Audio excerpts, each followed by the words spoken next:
I won't tell you my name. Like the old narrators, it's enough that you hear my voice and decide whether to believe it or not. I am a journalist. For years, I have followed cases tangled in power and money. Cases where love and hatred mixed together. When I first heard the name Iliya Pavlov, I felt there was something darker behind it than just a tragedy among the rich. He wasn't just a businessman. He was a symbol of his country's shift from communism to free market capitalism, a man with immense wealth and enemies hiding in the shadows. The date March 7, 2003 will forever stay in my mind. The news broke. Iliya Pavlov has been shot dead outside his office.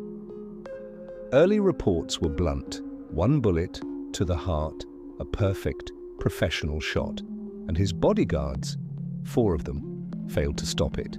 Just imagining how the killer managed to pull off such a clean strike in the heart of Sofia pushed me deeper into documents, witnesses, and whispers. To understand the case, you need to see the crime scene. Pavlov, head of a vast corporate empire, had just stepped outside the revolving door of his office. An ordinary moment in anyone at S Day. When he was struck, evidence suggested the shot was frighteningly precise. Some spoke of a sniper, others of an elite assassin. Yet no one could ever prove where the shot came from or which invisible hand pulled the trigger. Whenever a case seems straightforward but turns impossibly complex, you must look at motive. Pavlov had once been an athlete, a wrestler, before becoming an investor and one of Bulgaria's richest men during the turbulent 1990s. With his influence came rivals, business competitors, organized crime groups, and political factions threatened by his reach. In those years, the word Mafia came too easily to people's lips. Was his death a message, a score settled, or a silencing? Journalists and investigators chased every lead, but none ran to the end. A veteran police officer told me once, with tired eyes, "Sometimes the killer is so good he leaves nothing but himself behind." That one sentence perfectly described what the crime scene showed. Useless bodyguards, cameras that caught nothing meaningful, and no trace of the weapon or fleeing suspect. That's when I got personally entangled, not just for the sake of reporting, but because I felt there was a truth hiding under layers of silence and fear.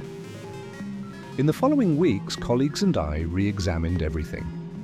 Witness statements, CCTV from nearby streets, phone records, company documents. One strange fact loomed. Pavlov had been scheduled to testify in court, connected to the assassination of former Bulgarian Prime Minister Andrei Lukyanov. Some believed this link had marked him for death. But again, no direct evidence tied his murder to that trial. And then came the void every detective dreads. Plenty of theories, but no proof. The media shaped its narrative. The killing of an oligarch, the Mafia's warning. International investigators probed, but every trail collapsed. A potential witness vanished. Phone lines went cold. Leads toward suspects mysteriously ended. Meanwhile, Pavlov's vast financial empire was a maze of loyalties and betrayals, a world where exposing the truth could destroy careers or worse. In my archive, there's a photograph of MG Corporation's glass-fronted building where Pavlov was shot. In that photo, a man in casual clothes stands by the door while a child plays nearby. Details like these even appeared in police reports. Pavlov's death was so sudden, so brazen, it happened right in front of a child. That image has haunted me ever since. Proof that the killer's timing was not only precise but utterly fearless. Months later, theories multiplied. Russian interests, internal corporate wars, political rivals, newspapers overflowed with suspects and maps of Pavlov's network. But deeper in the records, something else emerged. The quiet rearrangement of his assets after his death, the shifting hands of wealth. Some profited in the shadows, yet nothing tied directly to the assassin's bullet. What made this case so difficult for police wasn't just a lack of forensic evidence, it was the web of human power. In a country where big business, politics, and security sometimes merged, the line between enemy and ally blurred. Witnesses could be silenced, bought, or intimidated. For investigators, sometimes the choice wasn't between truth and lies, but between truth and survival. That is the limbo in which Pavlov's murder has remained. Night after night, I flipped through my notebooks. Who wanted this murder to stay unsolved? Who gained the most? Who was too afraid to speak? Every answer only bred new questions. An intelligence analyst once told me, when the killer cannot be found, it means he is not only skilled, he is protected. And protection means influence, networks, and silence. Years passed. International investigators revisited the case. New documents surfaced. Suspects were questioned, yet none were ever convicted. The assassin who fired that single bullet remains nameless, a ghost in the city's history.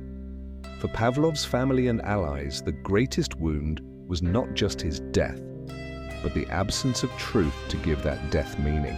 Today, Iliya Pavlov's murder is still one of those cases that every investigator and journalist studies. A lesson in hidden power, in the mechanics of influence, in how raw violence hides beneath a legal surface. For me, it is more than a lesson, it is a warning. A warning that when wealth and influence intertwine, truth is often the first casualty. The last time I wrote about him, a weary friend of mine in the security services sighed and said, maybe one day the final evidence will surface, or maybe not.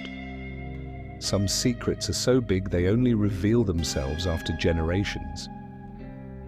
That night, I closed my notebook and looked out the window.